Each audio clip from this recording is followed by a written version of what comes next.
তুমি বুড়ি মানুষ, তোমার গায়ে যত শক্তি আছে সমস্ত শক্তি দিয়ে আমারে পিটাও, আমারে মারো, মারতে মারতে আমাকে বাড়ি থেকে তুমি বের করে দাও। তোমার বাড়ি শুদ্ধ তাম দুনিয়া ছেড়ে দিতে পারি, আল্লাহর নবীর কদম মোবারক ছেড়ে দিতে পারি না। রাসূল করিম সাল্লাল্লাহু আলাইহি ওয়াসাল্লাম হযরত আলীকে ডাকলেন, আলী গো, চুক্তিপত্রে যেখানে আমার নাম মুহাম্মদুর রাসূলুল্লাহ লেখা আছে, আমার নামের সামনে থেকে রাসূলুল্লাহ নামটা বাদ দিয়ে দাও, মুহাম্মদ বিন আব্দুল্লাহ লেখো। হযরত আলী বলছেন, ইয়া রাসূলুল্লাহ, সারা জীবন আপনার গোলামি করেছি, যা বলেছেন তাই শুনেছি, জীবনটাও আপনার জন্য দেওয়ার জন্য প্রস্তুত আছি, ভবিষ্যতেও যত কথা বলবেন সব মাথা পেতে মেনে নেব, কিন্তু আজকের এই হুকুম আমার পক্ষে মানা সম্ভব হবে না। আমি আলীর পক্ষে কিছুতেই সম্ভব নয় যে আল্লাহর নবীর নামের সামনে থেকে মুহাম্মদুর রাসূলুল্লাহ আমি কেটে দেব। রাসূলুল্লাহ শব্দ আমি কাটতে পারবো না, এটা আমার পক্ষে সম্ভব নয়। নবীজি বললেন, আলী, কোন জায়গায় রাসূলুল্লাহ লেখা আমারে দেখো, আমি কেটে দিই। আমার বন্ধুগণ, নাম লিখতে জানেন না, সই করতে পারেন না, পড়তে জানেন না, তিনি বলতেছেন, ইন্নামা বুইসতু মুআল্লিমান, আমি পৃথিবীতে প্রেরিত হয়েছি শুধুমাত্র শিক্ষক হিসেবে দুনিয়ায় এসেছি। সুবহানাল্লাহ। দুনিয়ার কোন শিক্ষা প্রতিষ্ঠানে আল্লাহ রাব্বুল আলামিন তার হাবিবকে পড়ান নাই, যেহেতু তিনি তো বিশ্ব নবী। আমার নবী কি নবী? জোরে কর না, কি নবী? আপনার আমার নবী বিশ্ব নবী। বিশ্ব নবী সাধারণ মানুষের কাছে কি পড়বে? যে পড়াবে তার মগজ তো ছোট, তার জ্ঞান তো সীমিত। সীমিত জ্ঞান দিয়া বিশ্ব নেতারে কি শিখাবে, বিশ্ব নবীরে কি শিখাবে? এই জন্য আল্লাহ রাব্বুল আলামিন বিশ্ব নবীর শিক্ষক আল্লাহ পাক নিজে হয়ে গেলেন। কোরআনে কারীম বলছে, যখনই নবীদের জ্ঞানের কথা এসেছে তখনই আল্লাহ পাক বলেছেন আমি জ্ঞান দিয়েছি। লক্ষ্য করুন, হযরত ইব্রাহিম আলাইহিস সালাম তার পিতাকে ডেকে বলছেন, ইয়া আবাতি ইন্নী ক্বাদ জাআনি মিনাল ইলমি মা লাম ইয়াতিকা ফাত্তাবি'নি আহদিকা সিরাতান সাবিয়্যা। হে পিতা, বিশ্বাস করো, আমার কাছে এমন এক জ্ঞান এসেছে যা তোমার কাছে নাই, যা তোমার কাছে আসেনি। তুমি আমার অনুসরণ করো, আমি তোমার সোজা পথ দেখাই দেবো। সুবহানাল্লাহ। তুমি আমাকে অনুসরণ করো, যেহেতু আমার কাছে যে জ্ঞান আসছে ওই জ্ঞান তোমার কাছে নাই। ইব্রাহিম আলাইহিস সালামের কাছে কার জ্ঞান আসছে? আল্লাহ রাব্বুল আলামিনের জ্ঞান। লূত আলাইহিস সালাম কি নবুয়ত প্রদান করে আল্লাহ রাব্বুল আলামিন বলছেন, ওয়ালুতান আতাইনাহু হুকমান ওয়া ইলমা। আমি লূতকে আমার পক্ষ থেকে জ্ঞান দান করেছি, হিকমত দিয়েছি, বিজ্ঞান শিক্ষা দিয়েছি, আমি তাকে ইলম দান করেছি। সুবহানাল্লাহ। আমি তাকে ইলম দিয়েছি। মুসা আলাইহিস সালাম সম্পর্কে আল্লাহ পাক বলেন, ওয়ালাম্মা বালাগা আশুদ্দাহু ওয়াস্তাওয়া আতাইনাহু হুকমান ওয়া ইলমা। মুসা আলাইহিস সালাম যখন বয়স সন্ধিক্ষণে পৌঁছে গেলেন, যখন তিনি পূর্ণ বয়স প্রাপ্ত হলেন এবং তিনি যখন নিজেকে সম্পূর্ণ লালন পালন করার কাজ যখন তার সম্পূর্ণ হয়ে গেল, আমি তখন আমার পক্ষ থেকে তাকে ইলম দান করেছি, জ্ঞান দান করেছি, হিকমত দিয়েছি, জ্ঞান দিয়েছি। রাসূল করিম সাল্লাল্লাহু আলাইহি ওয়াসাল্লাম সম্পর্কে আল্লাহ পাক বলছেন, ওয়ালাইন ইত্তাবা'তা আহওয়াআহুম বা'দাল্লাযী জাআকা মিনাল ইলম মা লাকা মিনাল্লাহি মিন ওয়ালিয়্যিন ওয়ালা নাসীর। তুমি যদি জ্ঞান লাভের পরও তাদের প্রবৃত্তির অনুসরণ করো, তাহলে আল্লাহর কাছ থেকে তোমাকে রক্ষাকারী কেউ থাকবে না, কোনো সাহায্যকারী তুমি পাবে না। আমি যে জ্ঞান তোমাকে দিয়েছি এটারই অনুসরণ করো। এর মধ্যেই মুক্তি, বিশ্ববাসীর মুক্তি এই জ্ঞানের অনুসরণের ভেতরে। প্রত্যেক জাতির জন্য আল্লাহ রাব্বুল আলামিন নিজের পক্ষ থেকে রাসূল পাঠিয়েছেন। আল্লাহ পাক বলেছেন ওয়ালিকুল্লি উম্মাতির রাসূল, প্রত্যেক জাতির জন্য আমি রাসূল প্রেরণ করেছি। এমন কোন জাতি নাই যার কাছে নবী রাসূল পাঠানো হয় নাই। ওয়া ইম মিন উম্মাতিন ইল্লা খালা ফিহা নাযীর, সমস্ত নবীদের কাছে, সমস্ত উম্মতের কাছে, জাতির কাছে আমার পক্ষ থেকে আমি নবী পাঠাইছি। কোন সুবহানাল্লাহ।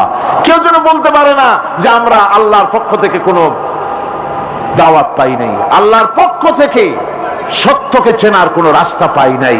এই জন্য প্রত্যেক নবীদের, প্রত্যেক উম্মতের জন্য, জাতির জন্য আল্লাহ সুবহানাহু ওয়া তাআলা তিনি নবী পাঠিয়েছেন নিজের পক্ষ থেকে, হেদায়েত পাঠিয়েছেন নিজের পক্ষ থেকে। এই নবীদেরকে পাঠাবার উদ্দেশ্য কি ছিল? কোরআনে কারিমে আল্লাহ পাক বলেন, আমাদের নবীকে আল্লাহ পাক ডেকে বলছেন আলিফ লাম রা কিতাবুন আনজালনাহু ইলাইকা লিতুখরিজান নাস মিনাজ যুলুমাতি ইলান নূর। আলিফ লাম রা কিতাবুন আনজালনাহু ইলাইকা লিতুখরিজান নাস মিনাজ যুলুমাতি ইলান নূর। এই কিতাব আমি আপনার উপর অবতীর্ণ করেছি। এটা হচ্ছে একখানা কিতাব। এই কিতাবখানা আমি আপনার প্রতি অবতীর্ণ করেছি। এই জন্য করেছি কিতাব অবতীর্ণ যাতে করে মানব মণ্ডলীকে পঞ্জীভূত অন্ধকারের ভিতর থেকে বের করে আলোর দিকে নিয়ে আসতে পারেন। এই বিশ্ব হচ্ছে অন্ধকারে ভরা। পৃথিবীতে মানব রচিত যত মতবাদ আছে সব হচ্ছে অন্ধকার। সবগুলি কি? অন্ধকার। এই অন্ধকারের ভিতর থেকে আলোর দিকে নিয়ে আসবেন। আলো হচ্ছে কি? ইসলাম। আলো হচ্ছে কোরআন। কোরআনের দিকে নিয়ে আসবে, ইসলামের দিকে নিয়ে আসবে। সেই জন্য আমি আপনার প্রতি এই কোরআন অবতীর্ণ করেছি। আমার ভাইয়েরা, সকল আসমানি কিতাবের উপরে আমাদের ঈমান আনা লাগবে।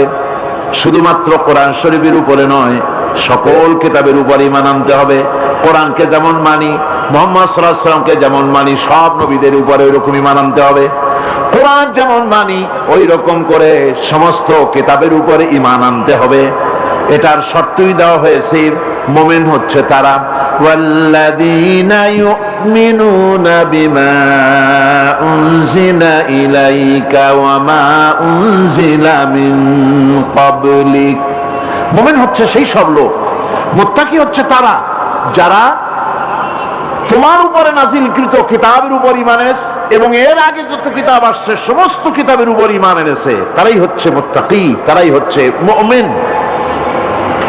আল্লাহ পাক বলেন নাযালা আলাইকাল কিতাবা বিল হাক্কি মুসাদ্দিকান লিমা বাইনা ইয়াদাইহি। আল্লাহ তোমার প্রতি সত্য সহকারে যে কিতাব নাজিল করেছেন আর এর পূর্বে আগত সকল কিতাবের উপরে এর সত্যতা প্রমাণ করে।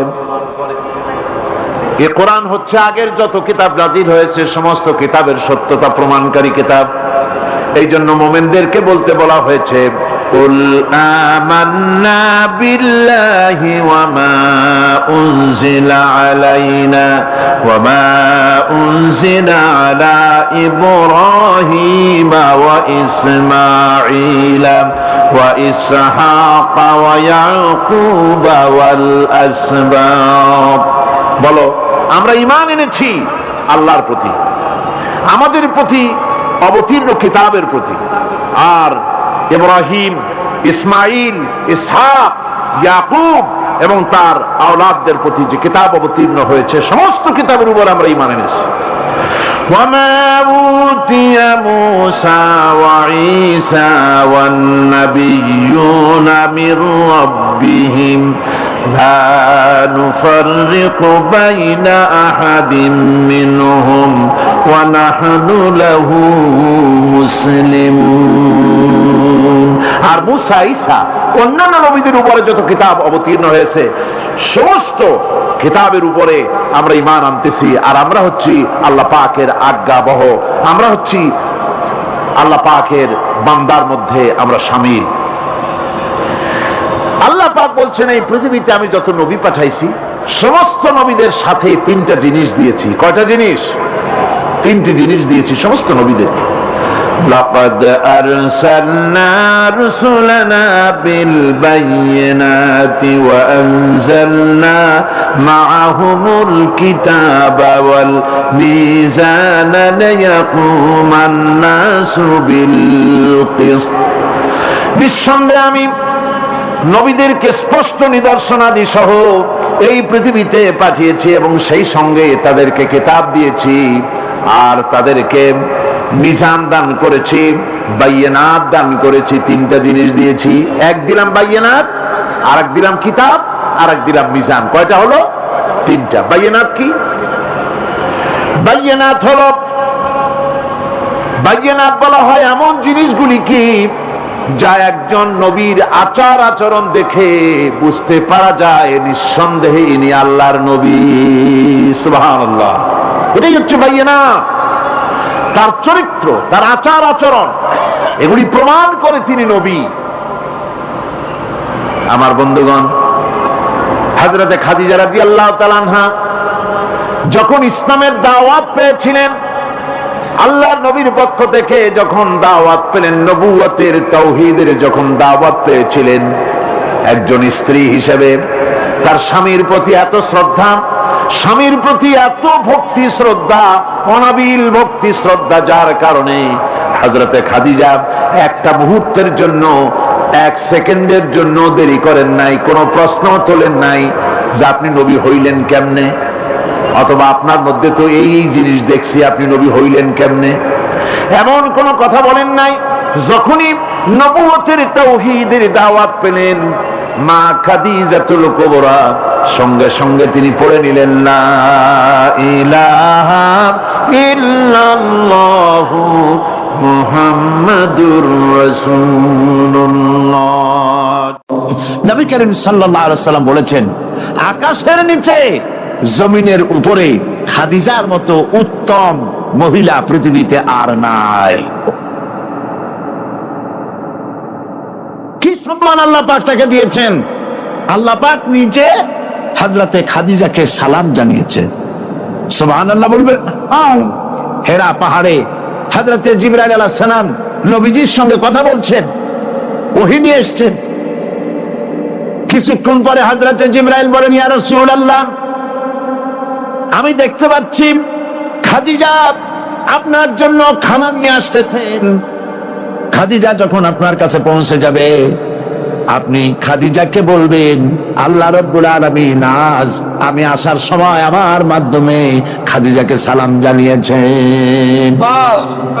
হযরতে খাদিজা যখন নবীজির কাছে পৌঁছে গেছেন, আল্লাহর নবী বলেন, খাদিজা, তোমার জন্য আজকে একটি সুসংবাদ আছে। তিনি বললেন, আমার জন্য কি খবর, কি সুসংবাদ? হযরতে রাসূল বলছেন, খাদিজা শোনো, এইমাত্র জিবরাইল আমার কাছে চলে গেলেন, আর জিবরাইল বলে গেলেন আল্লাহ রাব্বুল আলামিন তোমাকে সালাম জানিয়েছেন। হযরত খাদিজা ঢুকরে কেঁদে উঠলেন। তিনি বললেন, ইয়া রাসূলুল্লাহ, আমার মানব জন্ম সার্থক হয়ে গেছে, আল্লাহ আমারে সালাম জানাইছেন, এর চাইতে সৌভাগ্য আমার জীবনে আর কিছুই নাই। তবে নবীজি, আল্লাহর সালামের জবাব কেমনে দিতে হয় আমি জানি না, আপনি দয়া করে আমার পক্ষ থেকে আল্লাহর সালাম যেমনে দিলে আল্লাহ খুশি হয় তেমনি আপনি দিয়া দিবেন। কি মহব্বত স্বামী আর স্ত্রীর ভিতরে ছিল! হযরতে খাদিজা হযরতে রাসূল করিম সাল্লাল্লাহু আলাইহি ওয়াসাল্লাম, নবী করিম সাল্লাল্লাহু আলাইহি ওয়াসাল্লামের ঘরে হযরত খাদিজা যতদিন ছিলেন আরেকটি বিবাহ তিনি করেন নাই। হযরত আয়েশা বলছেন, নবীজি আমার কাছে ঘুমানো ছিলেন, গভীর রাত্রে আমার ঘুম ভেঙে গেল। আমি চিন্তা করলাম নবীজি কোথায় গেলেন, মনে করলাম অন্য কোন স্ত্রীর ঘরে গেছে নাকি। আমি খুঁজতে লাগলাম, কোন ঘরে পাওয়া গেল না। খুঁজতে খুঁজতে অবশেষে আমি নবীজিকে পেলাম রিয়াদুল জান্নাতের ভেতরে মসজিদে নববীর জান্নাতের টুকরার ভেতরে বসে নবীজি মোনাজাত করতেছেন, আমিও পিছনে আল্লাহর দরবারে হাত তুললাম। নবীজি বলতেছিলেন, রব্বুল আলামিন কঠিন ওই হাসরের ময়দানে মা তার সন্তান ভুলে যাবে, তার সন্তান ভুলে যাবে, স্বামী তার স্ত্রীকে হারায় ফেলবে, স্ত্রী তার স্বামীকে চিনবে না। ওই কঠিন হাসরের ময়দানে আল্লাহ আমি যেন আমার খাদিজারে হারাইয়া না যাই। মোনাজাত শেষ হওয়ার পর হযরত আয়েশা বলেন, ইয়া রাসূলুল্লাহ, খাদিজা এই বুড়ির কথা এখনো কেন আপনার মনে পড়ে? খাদিজার পরে কুমারী মেয়েও তো আপনি বিয়ে করেছেন, খাদিজার কেন বুড়ির কথা বলতে পারেন না? নবীজি বলেন, আয়েশা রে, খাদিজার সম্পর্কে এরকম কথা আর তুমি বলবে না। তোমরা জানো না, তোমরা সবাই আমার সুদিনের স্ত্রী, আর খাদিজা আমার এমন সময়ের স্ত্রী যখন এই মক্কা নগরীতে মুহাম্মদ সাল্লাল্লাহু আলাইহি ওয়াসাল্লামের পাও রাখার জায়গা ছিল না। হযরত আয়েশা বললেন, ইয়া রাসূলুল্লাহ, আমি ক্ষমা চাই, আমাকে মাফ করে দিন, আমি খাদিজার সম্পর্কে এমন কথা আর উচ্চারণ করব না, তবে খাদিজার সম্পর্কে আমার কিছু কথা শোনান। হযরত নবীজি বলেন, আয়েশা রে, শোনো, আমার সঙ্গে বিবাহের পর খাদিজার ধন সম্পত্তি যা ছিল আল্লাহর রাস্তায় সব উজাড় করে দিয়েছে। কতদিন না খেয়ে থেকেছে, একদিনের জন্য বলে নাই আপনার সাথে বিয়ে হয়েছে বলে আজ আমি না খাইয়া আসি।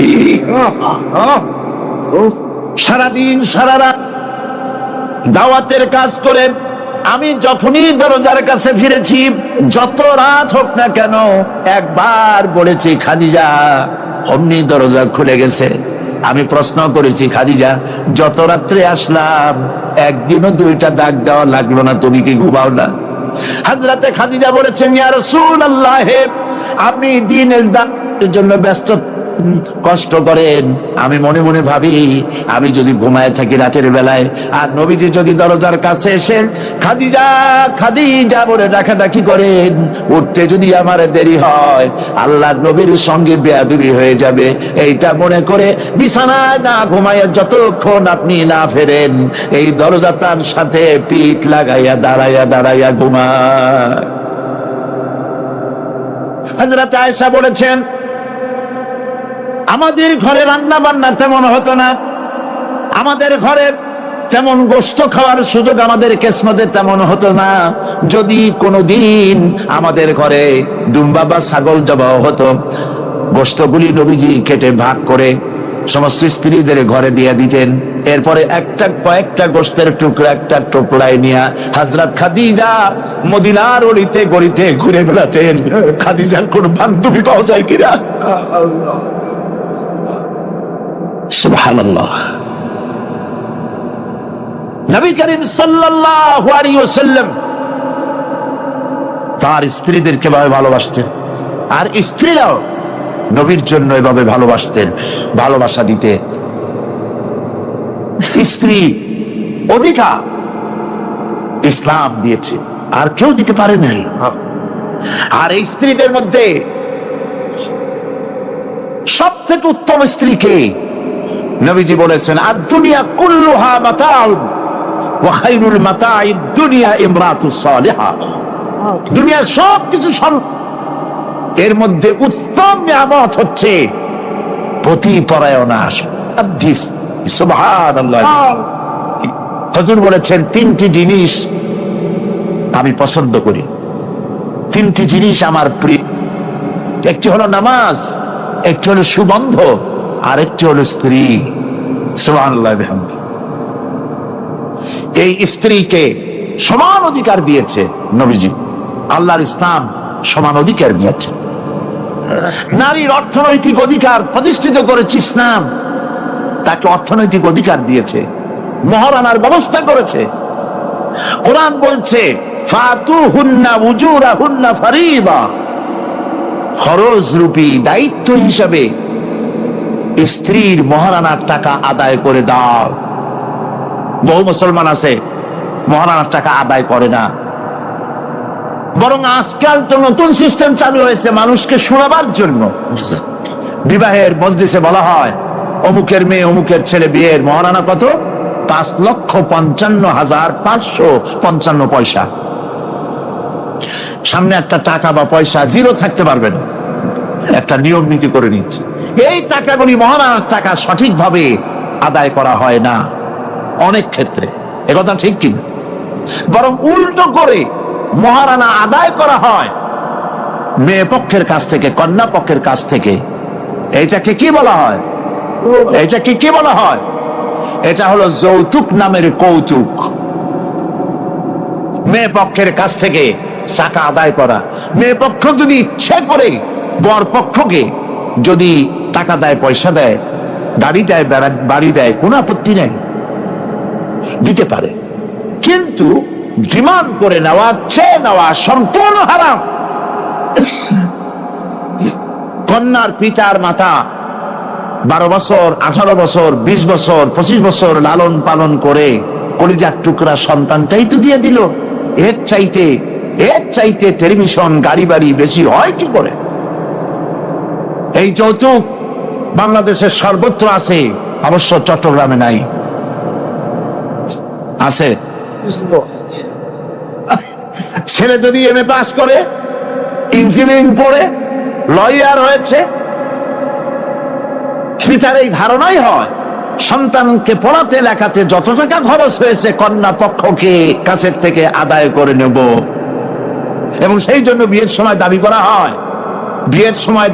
হয়, 50 লক্ষ টাকা দিতে হবে, গুলশানে 3টা বাড়ি দিতে হবে, মঙ্গল গ্রহে অফিস বানায় দিতে হবে।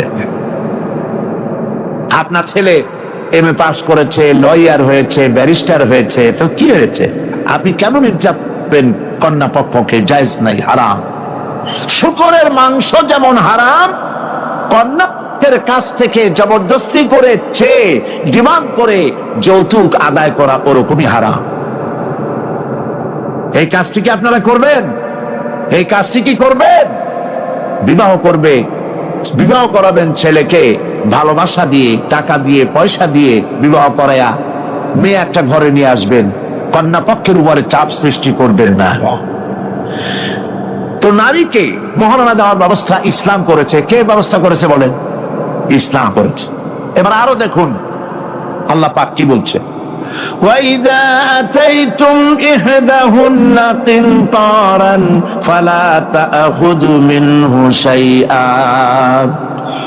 যদি তোমরা নারীদেরকে স্তূপ পরিমাণ অর্থ পরি যদি দান করো, তাহলে সামান্য তার থেকে ফেরত নিও না। চান মহিলাদের কাছে, নারীদের কাছে কিছু পুঁজি থাকুক, টাকা পয়সা থাকুক, আল্লাহ এটা চান। যদি তুমি কিছু দাও, তা যদি খুব আকারেও হয়, তবুও সেগুলিকে ফেরত দিও না। বহু মুসলমান আছে আমাদের সমাজে, হজ করে, নামাজও পড়ে, কপালে দাগও পড়ে গেছে, তার ব্যবসা আছে, ধানি জমিনও আছে, বিবাহের সময় মেয়েকে টাকা কড়ি দিয়ে, ব্যবসা টাকা কড়ি যৌতুক দিয়ে বিদায় করে দেয়। সম্পত্তির ভাগ দেয় না, ব্যবসারও ভাগ দেয় না। আছে না এমন? আছে কি? আপনি কন্যাকে ঠকালেন, এর জন্য আল্লাহর কাছে আপনাকে দায়ী হতে হবে। মেয়েদেরকে অর্থনৈতিক অধিকার আল্লাহ এভাবে প্রতিষ্ঠিত করেছেন, সে মহিলাদেরকে অর্থনৈতিক দিক থেকে তাদেরকে নির্যাতন করা যাবে না। এবার মেয়েদেরকে শিক্ষার অধিকার দেওয়া হয়েছে, কোনটা দেওয়া হয়নি? তারা বলছে, ইসলামের দুশমনেরা বলে নারীদেরকে ইসলাম ঠকাইছে। কোথা থেকে ঠকালো? কন্যা হিসেবে মর্যাদা দিল, বধূ হিসেবে মর্যাদা দিল, তারপরে অর্থনৈতিক সুযোগ করে দিল, এবার শিক্ষার অধিকারও প্রতিষ্ঠিত করল। হযরতে আয়েশা রাদিয়াল্লাহু তাআলা আনহা, তিনি শিক্ষার্থী ছিলেন, হাজার হাজার সাহাবীর উস্তাদ ছিলেন। সুবহানাল্লাহ বলেন। হাদিসের উস্তাদ ছিলেন, তাফসীরের উস্তাদ ছিলেন, ফিকহের উস্তাদ ছিলেন। শিক্ষার অধিকার ইসলাম দিয়েছে নারীকে। নারীরা লেখাপড়া করতে পারবে, কোনো অসুবিধা নেই। এভাবে অধিকার শুধু অর্থনৈতিক নয়, লেখাপড়ার অধিকার দিল। তালাকের একটি অধিকার, এটি একটি গুরুত্বপূর্ণ বিষয়। তালাকের অধিকার ছিল শুধুমাত্র পুরুষের না, এই তালাকের অধিকার নারীদেরকেও দেওয়া হয়েছে। কথা বুঝতে পেরেছেন? তালাকের অধিকার, বিবাহ বিচ্ছেদের অধিকার শুধু পুরুষের নয়, নারীকেও দেওয়া হয়েছে। পুরুষ যদি অকর্মণ্য হয়, যদি সে উন্মাদ হয়, জালিম হয়, নপুংসক হয়, তাহলে এই স্ত্রী কোর্টে তা প্রমাণ করে তার স্বামীকে পরিত্যাগ করে ইচ্ছে মতো স্বামী গ্রহণ করতে পারবে। ইসলাম সুযোগ দেয়। তালাক, কথায় কথায় তালাক দেওয়ার একটা রেওয়াজ আমাদের দেশে আছে। বাংলাদেশে যদি আল্লাহ কোনদিন দয়া করে ইসলামী রাষ্ট্র প্রতিষ্ঠিত করে দেন, তাহলে কথায় কথায় তালাক দেওয়ার এই প্রথাকে বন্ধ করে দেওয়া হবে। তরকারিতে লবণ কম হয়েছে, শুটকি মাছে ঝাল হইল কেন, এই সব কথা বলে তালাক দেওয়া যাবে না। আর একসঙ্গে 3 তালাক দেওয়া তো যাবেই না। এক সাহাবী এসে নবী করিম সাল্লাল্লাহু আলাইহি ওয়াসাল্লামের কাছে খবর দিলেন যে একজন তার স্ত্রীকে একসাথে 3 তালাক দিয়েছে। নবী করিম সাল্লাল্লাহু আলাইহি ওয়াসাল্লাম এত গোসায় ছিলেন যে বসার থেকে যান। তিনি বললেন, এই লোকটি তো আল্লাহ পাকের কোরআনের সাথে তামসা করেছে। তালাকের আল্লাহর কাছে 2টা হালাল সবচেয়ে জঘন্য, 2টি হালাল সব থেকে জঘন্য। একটা হলো ভিক্ষাবৃত্তি, আর একটা হলো তালাক। যখন তালাক দেওয়া হয় অন্যায় ভাবে, গোসায় আল্লাহর আরশ কাঁপতে থাকে। নাউজুবিল্লাহ বলেন। আপনি এভাবে তালাক দিতে পারবেন না। তালাক দেওয়ার নিয়ম হলো, যখন স্ত্রীর সাথে, লক্ষ্য করুন, স্ত্রীর সাথে বনিবনা হচ্ছে না, স্ত্রীর চরিত্র খারাপ, স্ত্রীর দাজ্জাল মার্কা, বনেই না, তো আল্লাহ পাক তখন বলেছেন উভয় পক্ষের আত্মীয় স্বজন নিয়ে মীমাংসা করার চেষ্টা করো, সালিসি করো। যদি মীমাংসায় না হলো, তাহলে 1 মাসে 1 তালাক দাও, বিছানা আলাদা করে দাও, এবং অপেক্ষা করো তার এই অবস্থা দেখে সে ফিরে আসে নাকি। যদি ফিরে আসে তো গ্রহণ করো, যদি ফিরে না এলো 2য় মাসে 2য় তালাক দাও। তাও যদি ফিরে না, তাহলে সে গিয়ে 3 তালাক একদম রেজি করে দাও, আর ফেরত হবে না। 3 তালাকে বায়না করে দাও, এই স্ত্রীকে আর গ্রহণ করা যাবে না। এখন আমাদের দেশে রাগের মাথায় একসাথে 3 তালাক দেওয়ার পর মনে মনে অনুশোচনা হয়, এতগুলো ছেলে পেলে নিয়ে করবো কি, কি সর্বনাশ হইল, রাগের মাথায় করলামটা কি।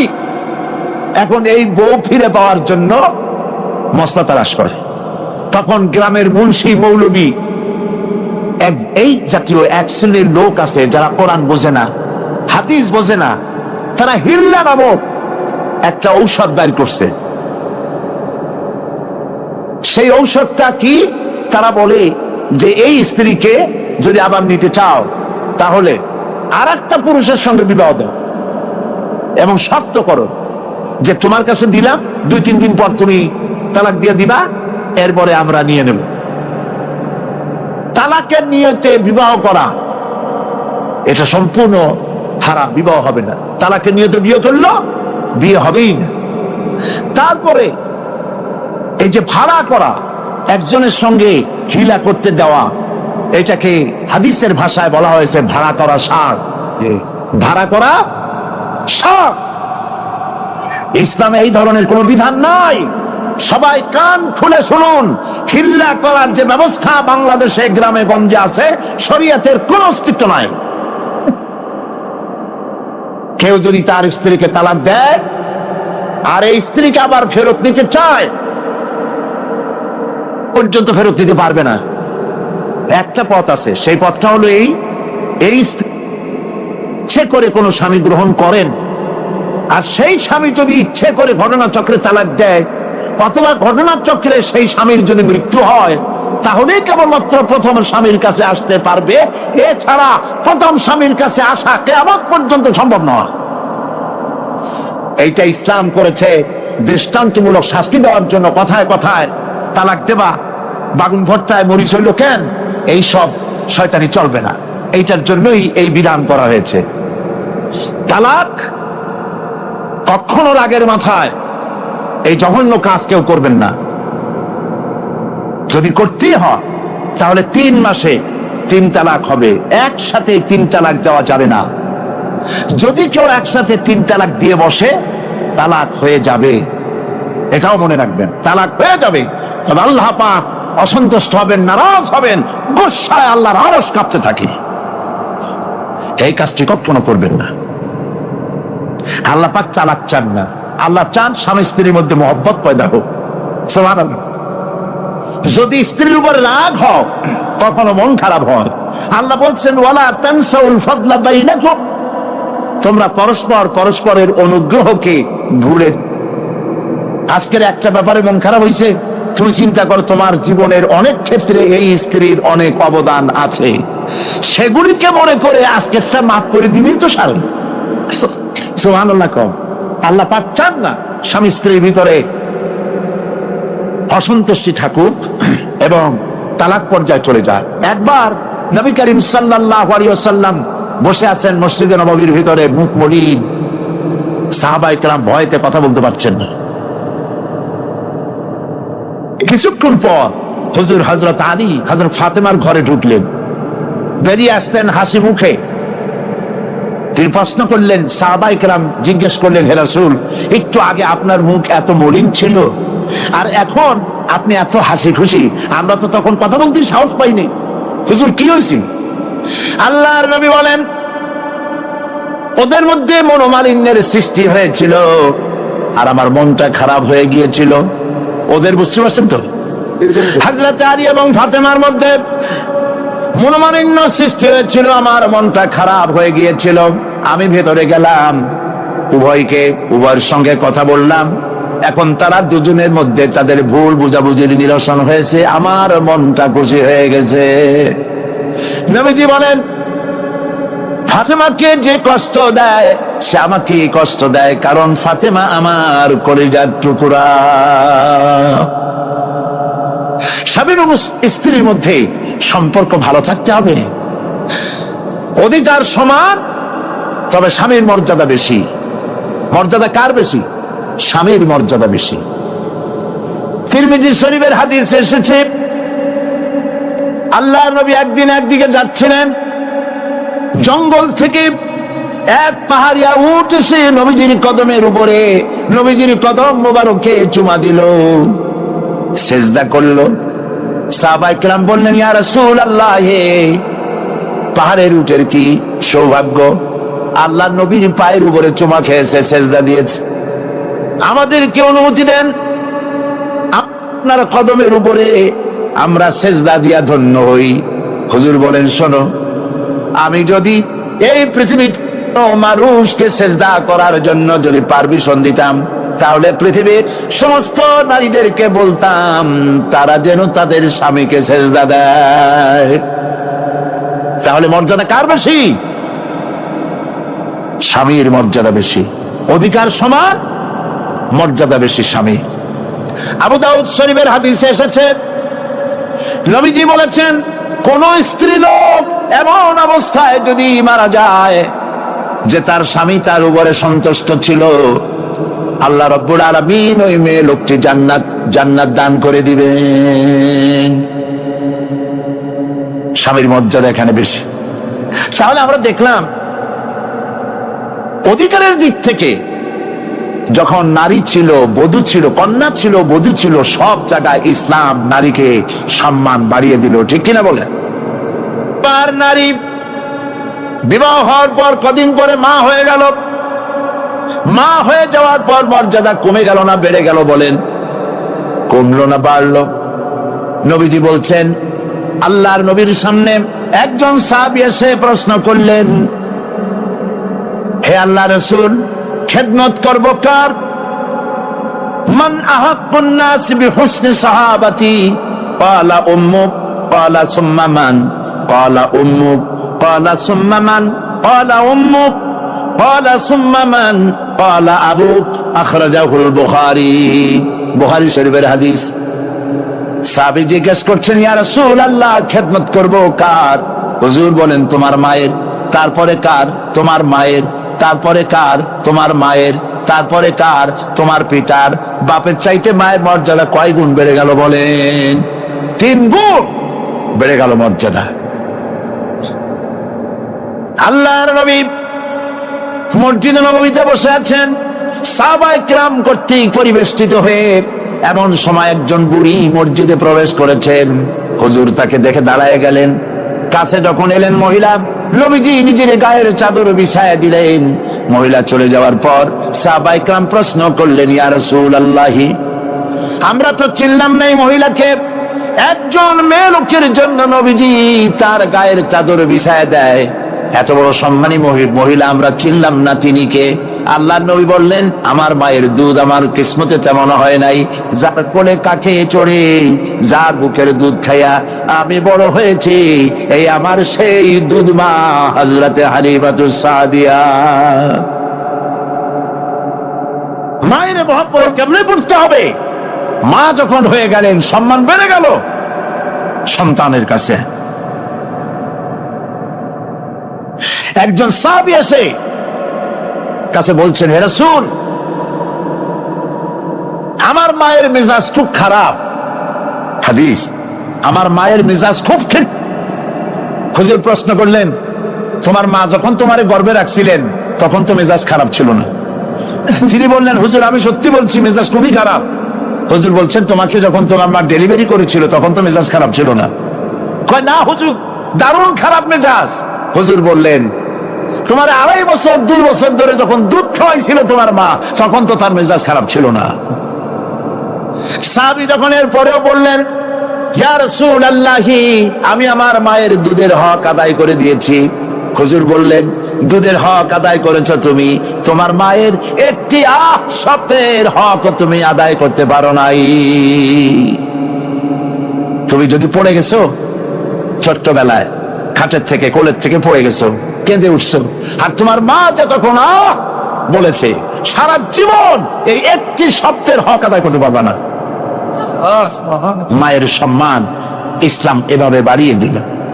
আল্লাহ রাব্বুল আলামিন শিখাই দিলেন, وَقَضَى رَبُّكَ أَلَّا تَعْبُدُوا إِلَّا إِيَّاهُ وَبِالْوَالِدَيْنِ إِحْسَانًا। তোমার রবের পক্ষ থেকে তা ফয়সালা হয়েছে যে আমার ইবাদত করার পর মা বাপের ইহসান করবে। দেখেন অবস্থাটা দেখুন, লক্ষ্য করুন, আল্লাহর ইবাদতের পরেই বান্দা কাজ করবে। বলেন কার? মা বাপ ইহসান করো। মা বাপের সামনে মুখ দিয়ে চোখ লাগায় কথা বলবে না। ওয়ালা তাকুল্লাহুমা উফিন ওয়ালা তানহারহুমা, ঝিড়কি দিবে না, ধমক দিবে না। আর তাদের সঙ্গে কোন ভাষায় কথা বলবে তাও আল্লাহ শিখায় দিয়েছেন। আল্লাহ পাক বলেন, ওয়াকুল্লাহুমা কাওলান কারীমা, সম্মান সূচক কথা বলো মা বাবার সাথে। আর শিখায় দিলেন, বান্দারা তোমার মা বাবার জন্য আমার কাছে এই ভাষায় দোয়া করো, রব্বির হামহুমা কামা রব্বায়ানি সগীরা। আয় আমার রব, আমার মা বাপ ছোটবেলায় আমাকে যেভাবে স্নেহের করে লালন পালন করেছে, আল্লাহ পাক দয়া করে আমাকে, আমার পিতা মাতাকে তোমার রহমতের কোলে লালন পালন করো। আল্লাহ পাক শিখাই দিয়েছেন। এই দোয়া করবেন তো? মনে থাকবে? প্রত্যেক নামাজের পরে মুনাজাতে এই দোয়া করবেন। মা বোনেরা লেখাপড়া করতে পারবেন, চাকরি করতে পারবেন, জিহাদে যেতে পারবেন, সবই করতে পারবেন পর্দার ভিতরে থেকে। আল্লাহ পাক কোরআনে কারিমে বলেছেন, ওয়াকারনা ফি বুয়ুতিকুন্না ওয়ালা তাবাররাজনা তাবাররুজাল জাহিলিয়াতিল উলা। ওয়াকারনা ফি বুয়ুতিকুন্না, তোমরা তোমাদের ঘরের মধ্যে থাকো, আর জাহিলিয়াতের যুগ মতো করে সাজসজ্জা করে তোমরা বেরিও না, আর চমক করে বেরিও না, সৌন্দর্য প্রদর্শনী করো না। পৃথিবীতে বিভিন্ন দেশে মিস সুন্দরী প্রতিযোগিতা হয় না? হয় কিনা? সুন্দরী প্রতিযোগিতা হয় পৃথিবীর বিভিন্ন দেশে। মিস চায়না, মিস থাই, মিস আমেরিকান, মিস না, এভাবে নাম হয় সুন্দরী প্রতিযোগিতা। কি সুন্দরী প্রতিযোগিতা করতে গিয়ে বিচারক মন্ডলী সুন্দরীদের শরীরের যেসব জায়গা মাপজোপ করে তা কেবলমাত্র শয়তানের পক্ষে সম্ভব, পুরুষের পক্ষে সম্ভব নয়। যারা এই বিচারক মন্ডলী থাকে নির্লজ্জ বেহায়া, তারা কি তার নিজের মেয়ের নিজের বোনের শরীরের সেসব জায়গা মাপ করতে পারবে? লম্পট। বাংলাদেশে সুন্দরী প্রতিযোগিতা কিয়ামত পর্যন্ত হতে দেওয়া হবে না। পর্দার বিষয়টি আলোচনা করতেছি না। পর্দা করা ফরজ। পর্দা করা কি ফরজ?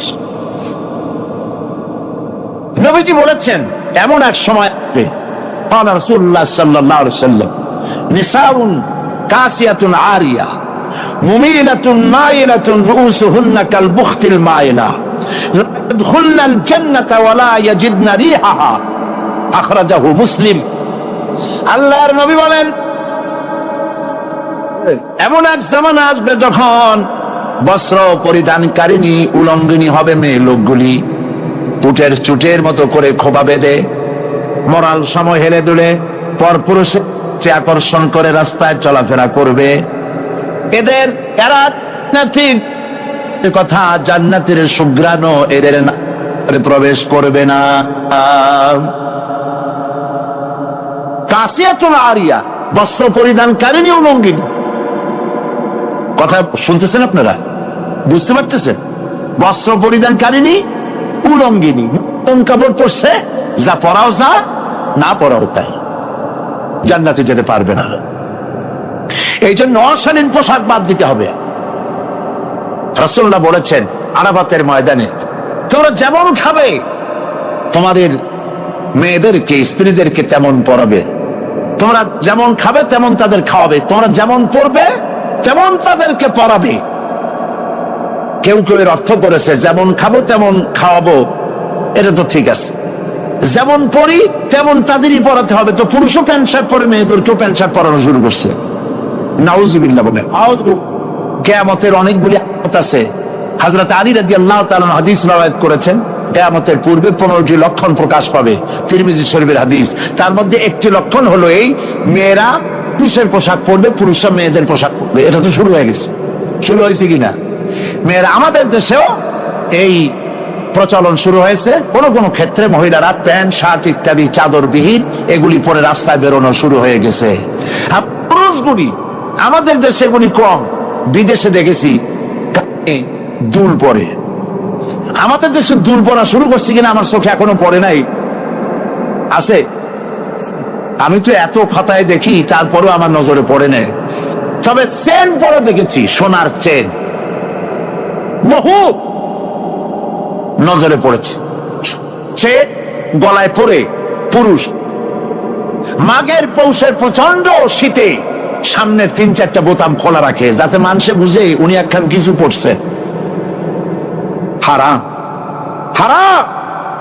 পুরুষের জন্য একমাত্র স্বর্ণ জায়েজ নাই। কারো যদি থাকে এগুলি খুলে আজই, বউ থাকলে বউরে দাও, না থাকলে বোনেরে দাও, থাকলে কিছুদিন না থাকে বাক্সে উঠায় রাখো, বউ আসলে তারে বড়াই দিও, তোমার জন্য হারাম। বিদেশে কানে দুল পরে, নাকে ফুল পরে। আমি অবাক হয়েছি, ঠোঁটে রিং, ঠোঁটে জিহ্বাও রিং পরে। ভাত খায় কেমনে আল্লাহই জানে। শয়তান কারে বলে না, আমার দেশে জিহ্বায় ঠোঁটে রিং আমি দেখি নাই। আমি ইউরোপ আমেরিকা দেখেছি, মাথার চুল চতুর্দিক থেকে কেটে মাথার চান্দির উপরে তালপট্টির দ্বীপের মতো বানায় রাখে, আবার দুই দিক থেকে কামাইয়া মাথার উপরে তাল পাতার মতো রঙিন করে চুল খাড়া করে রাখে, আবার পিছনে চুল ছোট ছোট কেটে, ছোট করে কেটে ওইখানে বাড়ির নম্বর, রোড নম্বর, টেলিফোন নম্বর লিখে রাখে। আমি দেখে বলছি, শয়তানে যদি এই সব দেখে শয়তানি কানবে আর বলবে যে আমি শয়তান হয়েছিলাম কেন। আমার তো কত মারাত্মক হয়ে গেছে। মানুষ এই শয়তানদের করে নাউজুবিল্লাহ বলে। এই জন্য পোশাকের ব্যাপারে মা বোনরা কেমন পোশাক পরবে আল্লাহ পাক কোরআনের মধ্যে বলে দিয়েছেন। ওরা সমান অধিকার দিতে চায়, নারীকে পুরুষ বানায়া পুরুষের সমান অধিকার দিতে চায়, আর ইসলাম নারীকে নারীর মর্যাদায় রেখে পুরুষের সমান অধিকার। কথাটায় পার্থক্য আছে কি নাই? বুঝতে পেরেছেন কিনা? নারী পোশাক শাড়ি মার্জিত। আল্লাহ পাক কোরআন শরীফের মধ্যে বলেছেন, মহিলারা এমন একটা কাপড় পরবে যেই কাপড়টা এমন শাড়ি পরার পর অথবা সালোয়ার কামিজ পরার পর কাপড় পরার পর এর উপর একটা চাদর পরবে, এমন যেই চাদরটা মাথাটা গলাটা বুকটা ঢেকে যায়, এমন একটি চাদর পরা আল্লাহ পাক ফরজ করে দিয়েছেন প্রত্যেকটি বয়সপ্রাপ্ত না করে। সেই জন্য মা বোনদেরকে তাদের কাপড় চোপড় শালীন হতে হবে। কোরআন শরীফ আল্লাহ পাক বলেছেন, ওয়ালা তাকরাবুজ জিনা ইন্নাহু কানা ফাহিশাতান ওয়া সাআ সাবিলা। জিনা করার কথা, জিনার নিকটটিও হয় না। এখন জিনার নিকটটি কিভাবে হয়? জিনা করা তো দূরের কথা, জেনার কাছেও যাও না। জেনার কাছে যাওয়ার জন্য এগুলি হচ্ছে রুট, অশ্লীল গান, অশ্লীল বাজনা, সৌন্দর্য প্রতিযোগিতা, অশালীন অমার্জিত কাপড় চোপড় পরে রাস্তায় বেরোনো, এগুলি জেনা ব্যভিচার পথকে বাড়িয়ে দেয়। বলেন নাউযুবিল্লাহি মিন যালিক। এই জন্য মহিলাদের চাদর পরার কথা বলা হয়েছে, বোরকা কথা বলা হয়েছে, হিজাব এবং নিকাব পরার কথা বলা হয়েছে। মহিলাদের ঘরই হচ্ছে তাদের জন্য জিহাদ। জিহাদের ফজিলত বয়ান করার পর মা বোন পেশ করেছেন, হে রাসূল আমাদের জিহাদের উপায় কি? হুজুর বলেছেন, আলাইকুন্না বিল বাইতি ফাইন্নাহুম জিহাদুকুন্না। তুমি ঘরে থাকো, ঘরটাই তোমার জন্য জিহাদ। সন্তান প্রতিপালন করা এটাই তোমার জন্য জিহাদ। নারীরা ব্যবসা করতে পারবে, রাজনীতি করতে পারবে, সমাজনীতি করতে পারবে, সব পারবে, কিন্তু পুরুষের সাথে অবাধ মেলামেশা থেকে নিজেকে অবশ্যই দূরত্ব ব্যবধান রেখে তাকে চলতে হবে। অবাধ মেলামেশাকে ইসলাম হারাম করেছে। রহমানির রহিম। এই বিশ্ব পরিস্থিতির একটি পরিসমাপ্তি ঘটে যাবে। বিশ্ব পরিস্থিতির পরিসমাপ্তির পর কিয়ামত অনুষ্ঠিত হবে। সেই কিয়ামতের দিন দুটি ভাগ হবে, এক ভাগ যাবে জাহান্নামে আর এক ভাগ যাবে জান্নাতে। এখন এই জাহান্নামটা কি ধরনের হবে সে সম্পর্কে কোরআন বলছে, ইন্না জাহান্নামা কানাত মিরসাদা। জাহান্নাম হচ্ছে একটি ঘাঁটি বিশেষ, লিত্তাগিনা মাআবা, যা হবে বিদ্রোহীদের আবাসস্থল, লাবিথিনা ফিহা আহকাবা, যার ভেতরে মানুষেরা জাহান্নামীরা যুগের পর যুগ অবস্থান করবে। লা ইয়াযুকুনা ফিহা বারদান ওয়ালা শারাবা, এবং সেখানে কোনো ঠান্ডা বা কোনো পানীয়, সুপেয় কোনো পানীয় তাদের কিসমতে হবে না। ইল্লা হামিমা ওয়া গাসসাকা, সেখানে পান করার জন্য তারা পাবে উত্তপ্ত টকবগে গরম পানি আর ক্ষতের ক্ষরণ পুজ রক্ত। নাউযুবিল্লাহি মিন যালিক। জাযাআন ওয়িফাকা, এটি হচ্ছে তাদের কৃত কর্মের পূর্ণ ফল। ইন্নাহুম কানু লা ইয়ারজুনা হিসাবা, কারণ ছিল তারা হিসাবের কোনো হিসাব নিকাশের আশা করত না। ওয়াকাযযাবু বিআয়াতিনা কিযাবা, আর তারা আমার আয়াতগুলিকে মিথ্যা মনে করে প্রত্যাখ্যান করেছিল। ওয়া কুল্লা শাইইন আহসাইনাহু কিতাবা, আর আমি গুনে গুনে তাদের সমস্ত আমলগুলি লিপিবদ্ধ করে রেখেছিলাম। ফাযুকু ফালান নাযীদাকুম ইল্লা আযাবা, এখন বুঝো মজা, এখন তোমাদেরকে আযাব ছাড়া আর কিছুই বাড়ানো হবে না। এ হলো আজকে যেটুকুন আলোচনা করতে চাই সেটুকুনের তর্জমা। আমি চেষ্টা করব খুব সংক্ষেপে কথাগুলিকে আপনাদের সামনে পেশ করার জন্য। বিমাশিয়াতিল্লাহি তাআলা। ইন্না জাহান্নামা কানাত মিরসাদা, জাহান্নাম হচ্ছে একটি ঘাঁটি, একটি ফাঁদ। আরবি রাসাদ শব্দ থেকেই মিরসাদ শব্দের উৎপত্তি হয়েছে। এর অর্থ হলো ঘাঁটি, ফাঁদ। জাহান্নাম শিকারী ধরার জন্য ওত পেতে বসে আছে, এটাই বোঝানো হয়েছে। জাহান্নামের শিকার তারাই হবে যারা পৃথিবীতে আল্লাহ পাকের আনুগত্য করেনি, নবী করিম সাল্লাল্লাহু আলাইহি ওয়াসাল্লামকে বিশ্বাস করে নাই, ইসলামী আন্দোলনের সঙ্গে বিরোধিতা করেছে। তাদের জন্যই কিয়ামতে জাহান্নাম হবে। জাহান্নামে কারা যাবে, শাস্তি কি ধরনের হবে, আর জাহান্নাম থেকে কারা মুক্তি পাবে, এটাই হবে আজকের মূল আলোচনা।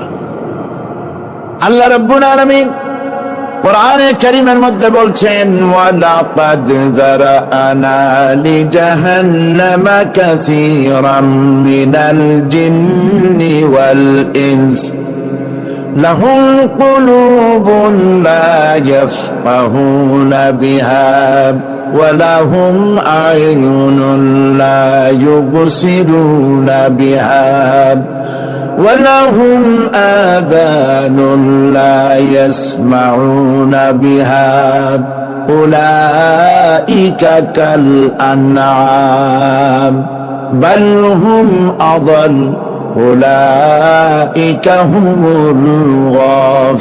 الغافلون ولقد ذرأنا لجهنم كثيرا من الجن والإنس মানুষ এবং জিন জাতির ভিতরে একটি বিরাট সংখ্যক, একটি বিশাল সংখ্যক মানুষ আর জিনকে জাহান্নামের জন্য তৈরি করা হয়েছে। এদের পরিণতি হবে জাহান্নাম। কাদের? লাহুম কুলুবুন লা ইয়াফকাহুনা বিহা, যাদেরকে আমি কলব দিয়েছি, অন্তঃকরণ দিয়েছি, সেই অন্তঃকরণ দিয়ে, সেই মন দিয়ে, সেই চিন্তা দিয়ে, সেই চেতনা দিয়ে, সেই প্রজ্ঞা দিয়ে, সেই মেধা দিয়ে তারা আমাকে চিনতে চেষ্টা করলো না। এদের বিবেক আছে, সব বুঝেছে, কিন্তু আমাকে বুঝতে পারে নাই। এরা চাঁদের সৌন্দর্য বর্ণনা করেছে, এরা সূর্যের সৌন্দর্য বর্ণনা করেছে, এরা ফুলের সৌন্দর্য বর্ণনা করেছে, কিন্তু ফুলের ঘ্রাণ কে দিল তাকে তারা খুঁজে পায় নাই। কলব দিয়েছি, বিবেক দিয়েছি, কিন্তু এই বিবেক দিয়ে তারা বিবেচনা করতে চেষ্টা করে নাই, চিন্তা করে আমাকে পায় নাই। প্রিয় ভাই, সব নাস্তিক হয় কারা? কোন বিজ্ঞানী, বড় বিজ্ঞানী, চিকিৎসা বিজ্ঞানী, এরা কিন্তু নাস্তিক হয় না। নাস্তিক হয় সাহিত্যিক আর দার্শনিক, এরাই নাস্তিক হয় বেশি। কেবলমাত্র শান্তিনিকেতনের মুরিদ যারা, ওইখানকার খলিফা যারা, এরকমের সাহিত্যিক, এরকমের দার্শনিক, ওরাই দুনিয়ার সব বোঝে, আল্লাহরে বোঝে না। এদের চোখ দিয়েছি, এরা দুনিয়ার সব সৌন্দর্য উপভোগ করে, কিন্তু আমাকে চিনতে চেষ্টা করে না। তারা আমার কিতাব দেখা তু না মর যায়, মুঝে ये डर है कि दिले जिंदा तू ना मर जाए, कि जिंदगानी इबारत है तेरे जीने से, मुझे ये डर है कि दिले जिंदा तू ना मर जाए। আমার এই ভয় হয়, হে আমার জীবিত আত্মা, তোর জন্য মৃত্যু না হয়ে যায়। কারণ তোর বেঁচে থাকার অর্থই হলো আমার বেঁচে থাকা, আর তুই মরে যাওয়ার অর্থ হলো আমি মরে যাওয়া। যে যার বিবেক মারা গেছে তার বেঁচে থাকার কোনো লাভ নাই। বিবেক জাগ্রত, সচেতন ওই সব মানুষের যারা আল্লাহ পাকের সৃষ্টি নৈপুণ্যতা দেখে মাথা সিজদায় অবনত করে দেয়। আল্লাহ পাক বলছেন, কলব দিলাম, গবেষণা করলো না, চোখ দিলাম, দেখলো না, কান দিলাম, শুনলো না। এদের অবস্থা কি? আল্লাহ রাব্বুল আলামিন বলেন, উলাইকা কাল আনআম, এরা চতুষ্পদ জানোয়ারের মতো, এরা পশু। এরপরে আল্লাহ পাক বলছেন, বালহুম আবাল, পশুর চাইতে নিকৃষ্ট। প্রিয় ভাই সব, জাহান্নাম বড় কঠিন জায়গা। হাসরবাসীরা জাহান্নামের গর্জন শুনতে পাবে। খুব কঠিন জায়গার দিকে আমরা প্রতি মুহূর্তে অগ্রসর হচ্ছি। আল্লাহ যেন জাহান্নাম থেকে আমাদেরকে রক্ষা করেন, আমরা বলি আমিন। কিয়ামতের ময়দানে জাহান্নামের গর্জন হাসরবাসীরা শুনতে পাবে। আল্লাহ রাব্বুল আলামিন বলেন, ইযা উলকু ফিহা সামিউ লাহা শাহীকান ওয়া হিয়া তাফুর। যখন জাহান্নাম গর্জন করতে থাকবে, জাহান্নামের প্রচন্ড গর্জন, তাকাদু তামাইয়াজু মিনাল গায়ব, মনে হবে যেন জাহান্নাম গোসায় পেটে পড়তে চাইছে। কুল্লামা উলকিয়া ফিহা ফাওজুন সাআলাহুম খাযানাতুহা আলাম ইয়াতিকুম নাযীর। যখন কোন দলকে জাহান্নামের কাছে নিয়ে যাওয়া হবে, জাহান্নামের দ্বার রক্ষী বলবে, কেন জাহান্নামে আসলি? এই কঠিন জাহান্নামের পরিণতি সম্পর্কে কেউ কি তোমাদেরকে কিছুই শোনায় নাই? কোন সতর্ককারী কি তোমাদের কাছে আসে নাই? জাহান্নামীরা বলবে, ক্বালু বালা ক্বাদ জাআনা নাযীর, হ্যাঁ আমাদের কাছে সতর্ককারী এসেছিল। فكذبنا وقلنا ما نزل الله من شيء। আমরা সতর্ককারী আমাদেরকে জাহান্নামের কথা বলেছে, জান্নাতের কথা বলেছেন, আমরা এটাকে মিথ্যা মনে করেছি আর মনে করেছি আল্লাহ এসব কিছুই নাজিল করে নাই। জাহান্নামীরা আফসোস করে বলবে, ওয়াকালু লাউ কুন্না নাসমাউ আও নাকিলু মা কুন্না ফি আসহাবিস সাঈর।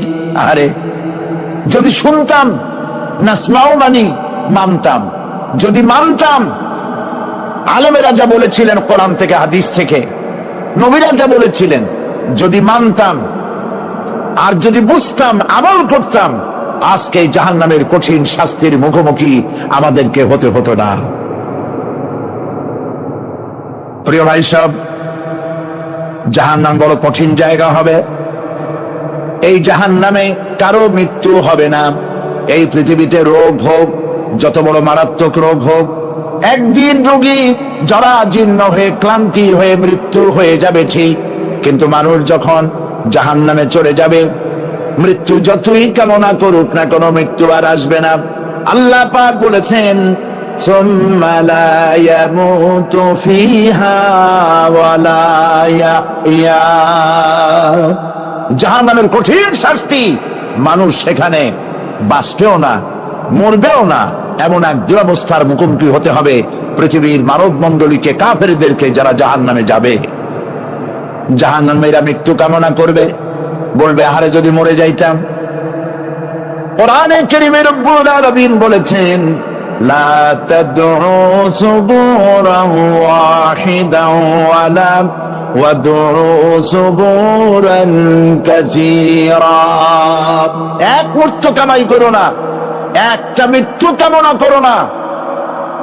1000 বার যদি মৃত্যু কামনা করো, মৃত্যু আর আসবে না। এই জাহান্নামের কঠিন শাস্তির ভেতরে মানুষকে থাকতে হবে। প্রিয় ভাই সব, এই জাহান্নামে সামান্য সামান্য পাপের কারণে, যে কোনো পাপের কারণেই জাহান্নাম হবে না। এই জাহান্নামে কারা যাবে তার একটি বয়ান আল্লাহ পাক কোরআন শরীফের মধ্যে বলে দিয়েছেন। একটি আয়াতের মধ্যে আল্লাহ রাব্বুল আলামিন বলেন, আলকিয়া ফি জাহান্নামা কুল্লা কাফফারিন আনীদ মান্নাইন লিল খায়রি মু'তাদিন মুরিব। প্রত্যেক অস্বীকারীকে জাহান্নামে যেতে হবে। যারাই আল্লাহ পাককে অস্বীকার করেছে তাদেরকে জাহান্নামে নিক্ষেপ করা হবে। যে সত্যের পথে প্রতিবন্ধকতার সৃষ্টি করেছে, ইসলামী আন্দোলনের সামনে বাধার সৃষ্টি করেছে, আর আল্লাহ পাকের সীমা লঙ্ঘন করেছে, দ্বীনের প্রতি সন্দেহ পোষণ করেছে, আর আল্লাহর সাথে শিরক করেছে, তাদের সকলকেই জাহান্নামে যেতে হবে। নাউযু বিল্লাহি মিন যালিক। আল্লাহ পাক এর থেকে আমাদেরকে হেফাজত করুন, আমরা বলি আমিন। প্রিয় ভাই সব, নবী রাসূলগণ তারা এই পৃথিবীতে আল্লাহর দেওয়া জীবন বিধান নিয়ে এসেছিলেন। একে অস্বীকার যারা করবে তাদেরকে কিয়ামতে জাহান্নামে নিক্ষেপ করা হবে। প্রতি মুহূর্তে আল্লাহর রহমতের উপরে বেঁচে থেকে যারা আল্লাহ পাকের কৃতজ্ঞতা স্বীকার করবে না, তাদেরকেও জাহান্নামে যেতে হবে। কোরআনে কারিমে আল্লাহ পাক বলেছেন, লা ইন শাকারতুম লা আযীদান্নাকুম ওয়া লা ইন কাফারতুম ইন্না আযাবি লাশাদীদ। আমার নিয়ামতের কৃতজ্ঞতা যারা স্বীকার করবে, আমার নিয়ামতের শুকর যারা আদায় করবে, আমি তাদের নিয়ামতকে বাড়ায় দেব। আর যারা অস্বীকার করবে, শুকর আদায় করবে না, তাদের জন্য শাস্তি দেওয়া হবে। এই জন্য আল্লাহ পাকের নিয়ামতের শুকরিয়া আদায় করতে হবে। 2 নম্বরে আল্লাহ পাকের হুকুম আহকাম মেনে জীবন পরিচালনা করতে হবে। নবীরা আল্লাহ পাকের পক্ষ থেকে যে দ্বীন নিয়ে এসেছেন, ওই দ্বীনের আনুগত্য করতে হবে, বিরোধিতা করা যাবে না। যারা ইসলামী আন্দোলনের বিরোধিতা করবে, আল্লাহর দ্বীন প্রতিষ্ঠার পথে যারা এই বিরোধিতা করবে, জায়গা হবে কোথায়? জাহান্নাম। ভাই সব, জাহান্নাম বড় কঠিন হবে। সেদিন কেউ সুপারিশ করবে না, কোনো উপায় থাকবে না। কিয়ামতের ময়দানে আমলনামা ছেড়ে দেওয়া হবে। জাহান্নামীদের আমলনামা পেছন থেকে বাঁ হাতে আসবে। কোরআনে কারিমে আল্লাহ পাক বলেন, ওয়া আম্মা মান উতিয়া কিতাবাহু বিশিমালিহি ফায়াকুলু ইয়া লাইতানি লাম উতা কিতাবিয়া। পেছন থেকে বাম হাতে যার আমলনামা আসবে, সে বলবে, আরে আমারে যদি কিতাবটা, আমার যদি আমলনামা না দেওয়াই হতো, কত না ভালো হতো। আমার যদি হিসাব না নেওয়া হইতো, কত ভালো হতো। ওয়ালাম আদরি মা হিসাবিয়া ইয়া লাইতাহা কানাতিল কাদিয়া। আমার হিসাব যদি আমি আদৌ না জানতাম, তাহলে কতই না ভালো হতো। হায়, আমার মৃত্যু যদি দুনিয়ায় শেষ হয়ে যেত, আর যদি এই ময়দানে ওঠা না লাগতো। মা আগনা আন্নি মালিয়া হালাকা আন্নি সুলতানিয়া। আজ আমার অর্থ সম্পদ কোনো কাজে লাগলো না, আমার ক্ষমতা প্রতিপত্তি কোনো কাজে লাগলো না। বড় বড় বাদশাহ, বড় বড় প্রেসিডেন্ট, প্রধানমন্ত্রী কিয়ামতে এতিমের মতো দাঁড়ায় থাকবে, বলবে, আমার দলবল কই? যারা সেলুট দিত তারা কই? টাকা কই? পয়সা কই? বিষয় কই? সম্পত্তি কই? কিচ্ছু পাবে না। প্রিয় ভাই সব, এই পৃথিবীতে ক্ষমতা যতদিন থাকে, পুলিশ সেলুট মারে, আর্মি সেলুট মারে। আমল যদি খারাপ হয়, ফেরেশতা যে কি দিয়া মারবে চিন্তাই করতে পারেন। আমি লক্ষ্য করেছি, পুলিশ, বিডিআর, আর্মি যখন সেলুট দেয়, 2 রকম মারে। হাত দিয়া মারে, আর বুট পায় আছে, এক জুতা আর এক জুতার সাথে ঠাস করে আরেকটা লাগা। আমি চিন্তা করছি, 2টা দেয় কেন? হাত দিয়েও দিল, পাও দিয়েও দিল, অর্থ কি? অর্থ পরিষ্কার। সরকারের মন্ত্রী, সরকারের লোক, আপনি আমার সেলুট পাইতে পারেন। ব্রিটিশ নিয়মে মারলো হাত দিয়া, আরেকটা ইশারা দিয়া দিল, মারে হতি ইশারা।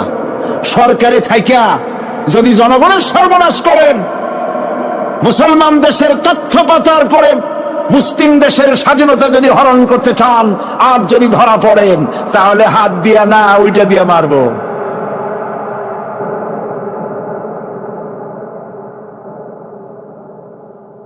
মানুষ কিয়ামতের ময়দানে রাজা, বাদশাহ সব হয়রান হয়ে যাবে। জাহান্নামীদেরকে, কাফেরদেরকে, কাফেররা উপস্থিত হবে। কোরআনে কারীম আমলনামা বাম হাতে, বেঈমানদের বাম হাতে আমলনামা দিয়ে আল্লাহ পাক বলবেন, খুযুহু ফাগুল্লুহু সুম্মাল জাহিমা সাল্লুহু সুম্মা সিলসিলাতি যারউহা সাবউনা যিরাআন ফাসলুকুহু। আল্লাহ পাক বলেন, পাকড়াও করো, কে ধরো। খুযুহু, ধরো। ফাগুল্লুহু, ওর গলায় দড়ি লাগাও।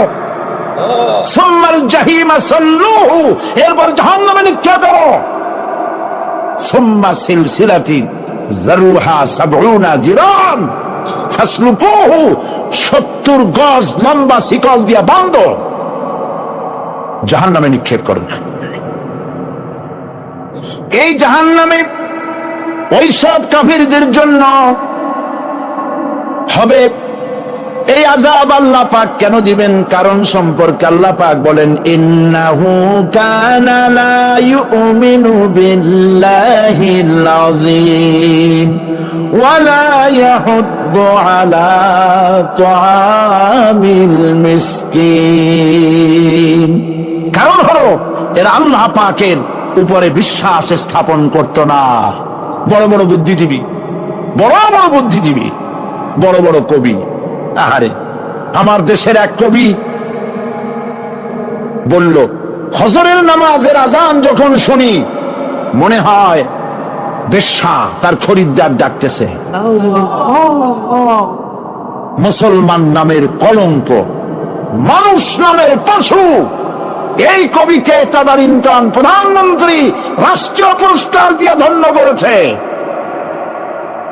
নাউজুবিল্লাহ। আল্লাহ বরদাস্ত করেন নাই। কোরআনের সাথে ইসলামের সাথে যারা বেয়াদবি করেছে, আল্লাহ পাক এমন থাপ্পড় দিয়া সব বেয়াদবদের সহায় দিয়েছেন। আল্লাহু আকবার। জাহান্নামের দুইটা কারণ হবে। একটা হলো আল্লাহকে অস্বীকার করেছে, নামাজ নাই, রোজা নাই, তাকায় দেখবেন চেহারাটা মুসলমানের মতো মনে হয় না, বুদ্ধিজীবী, পাটের দড়ির মতো চুলগুলো ফুরফুর করে চারিপাশে, উপরে তো নাই। আর যদি থাকেও সেগুলো এমন অবস্থা, কাউয়ায় যদি রাস্তায় পায় ডিম পাড়ি ছুঁয়ে যাবে। চুলের অবস্থা ওই, মোষের অবস্থা ঢাকনার মতো। কিছু কিছু মশলাটা এমন আছে, 5 ব্যাটারি টর্চ লাইট মারলেও বোঝার উপায় না, বেচারা হাসে না কান্দে। এইভাবে করে মাথার দশাই, চুলের দশাই, এগুলো হলো বুদ্ধিজীবী। আর এইগুলো হলো ওনাদের কলিজার টুকরা। ঠিক কিনা বলেন? সহ্য হয় না, ইসলাম ভালো লাগে না, কোরআন ভালো লাগে না, বুদ্ধিজীবী হইলেই ছাড়লো। আল্লাহ রাব্বুল আলামিন কি যারা অস্বীকার করবে, আল্লাহ রাব্বুল আলামিন কিয়ামতের দিন বলবেন, ধর ধর, গলায় বেরি পড়া। দেখছেন না আসামি গুলারে বেরি পড়ায় কেমনে? ডান্ডা বেরি পড়াবেন আল্লাহ পাক, জাহান্নামের শিকল পরায় দিবেন আল্লাহরে অস্বীকার করার কারণে। আর একটি কারণ কি? ওয়ালা ইয়াহুদ্দু আলা তুআমিল মিসকিন। মিসকিনদেরকে এরা খেতে দিত না, মিসকিনদেরকে, দুস্থদেরকে নিজেরাও খেতে দিত না, কাউকে খাবার দিতে উৎসাহিতও করত না। জাহান্নামে যাওয়ার জন্য আরো দুইটা কারণ রয়েছে। তার একটি এখানে বলেছি, দুটি কারণ এখানে আছে, আর একটা কারণ আর এক জায়গায় আছে। আল্লাহ পাক বলেছেন জাহান্নামীদেরকে প্রশ্ন করা হবে, ইয়াতাসাআলুনা আনিল মুজরিমিন মা সালাকাকুম ফি সাকার। জাহান্নামীদেরকে প্রশ্ন করা হবে, কেন জাহান্নামে এসেছো? তারা বলবে, ক্বালু লাম নাকু মিনাল মুসাল্লিন ওয়া লাম নাকু নুতঈমুল মিসকিন। আমরা নামাজ আদায় করিনি,